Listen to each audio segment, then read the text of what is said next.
So friends, शुरू करते हैं आज की वीडियो। एक बार की बात है, वंस अपॉन अ टाइम। एक बार की बात है, वंस अपॉन अ टाइम, एक गांव में दो बेहद करीबी दोस्त रहते थे। Two very close friends lived in a village. Two very close friends lived in a village. एक गांव में दो बेहद करीबी दोस्त रहते थे। जैसे जैसे समय बीतता गया, एज टाइम पास्ट यानी जैसे जैसे समय बीतता गया, उनकी दोस्ती गहरी होती गई। Their friendship grew thicker and thicker. Their friendship grew thicker and thicker. उनकी दोस्ती गहरी होती गई। एक दिन उन्होंने जाकर काम ढूंढने का फैसला किया। One day they decided to go and find work. One day they decided to go and find work. एक दिन उन्होंने जाकर काम ढूंढने का फैसला किया। अपने गांव से निकलने से पहले, बिफोर लीविंग देयर विलेज, यानी गांव से निकलने से पहले, बिफोर लीविंग देयर विलेज, उन्होंने बुरे और अच्छे वक्त में एक दूसरे के साथ खड़े होने का वादा किया। तो यहाँ पर हमने यूज़ किया है बुरे और अच्छे वक्त, तो इसके लिए हम यूज़ करते हैं thick and thin. They promised to stand by each other through thick and thin. उन्होंने बुरे और अच्छे वक्त में एक दूसरे के साथ खड़े होने का वादा किया। They promised to stand by each other through thick and thin. उन्होंने एक दूसरे को कभी ना छोड़ने का वादा किया। They promised never to leave each other. They promised never to leave each other. उन्होंने एक दूसरे को कभी ना छोड़ने का फैसला यानी वादा किया। उन्हें एक जंगल से होकर गुजरना पड़ा। They had to pass through a jungle. They had to pass through a jungle, यानी उन्हें एक जंगल से गुजरना पड़ा। They had to pass through a jungle. वे घने जंगल में अधिक दूर तक नहीं गए थे। They had not gone far into the thick forest. They had not gone far into the thick forest, यानी वे घने जंगल में अधिक दूर तक नहीं गए थे जब उन्होंने अपने आप को एक बड़े भालू के आमने सामने पाया। When they found themselves face to face with a big bear. When they found themselves face to face with a big bear. जब उन्होंने अपने आप को एक बड़े भालू के आमने सामने पाया, भालू उनकी ओर बढ़ने लगा। The bear began to move towards them. The bear began to move towards them, यानी भालू उनकी ओर बढ़ने लगा।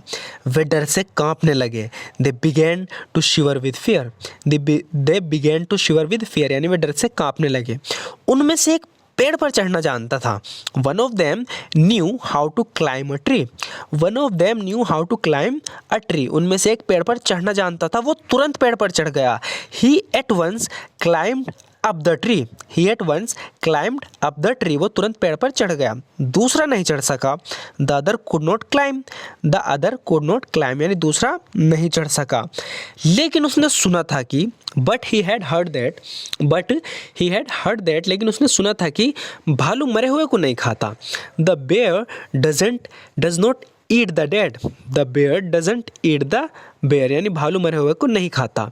Dead. The bear doesn't eat the dead, यानी भालू मरे हुए को नहीं खाता। इसलिए वो ज़मीन पर लेट गया और अपनी सांस रोक ली। So he lay down on the ground and held his breath. So he lay down on the ground and held his breath. इसलिए वो ज़मीन पर लेट गया और अपनी सांस रोक ली। इसी बीच भालू उसके पास आया और उसे सूंघा। Meanwhile the bear came to him and sniffed him. Meanwhile the bear came to him and sniffed him. जब भालू चला गया, when the bear had gone. So friend, ध्यान रखना, हम इसे bear नहीं पढ़ते, bear पढ़ते हैं। when the bear had gone, जब भालू चला गया, पेड़ पर बैठा दोस्त नीचे उतर आया। the friend on the tree came down. the friend on the tree came down, यानी जो पेड़ पर दोस्त था वो नीचे उतर आया। the friend on the tree came down.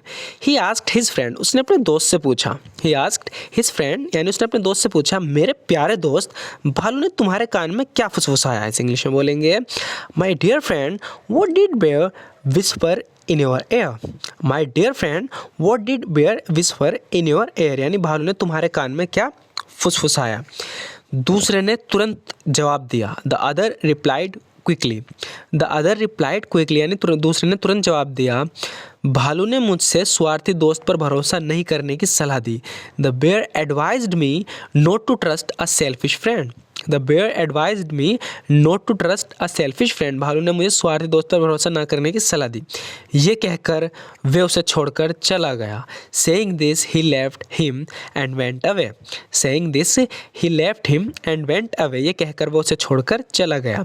So friends, आज की वीडियो में इतना ही। अगर आपको ये वीडियो अच्छी लगी हो, अगर आप भी इसी तरीके से अपनी इंग्लिश को इम्प्रूव करना चाहते हो, इंग्लिश सीखना चाहते हो, रेगुलर इसी तरह की स्टोरीज देखना चाहते हो, तो हमारे चैनल को ज़रूर सब्सक्राइब कर लेना। And thank you so much for watching this video friends.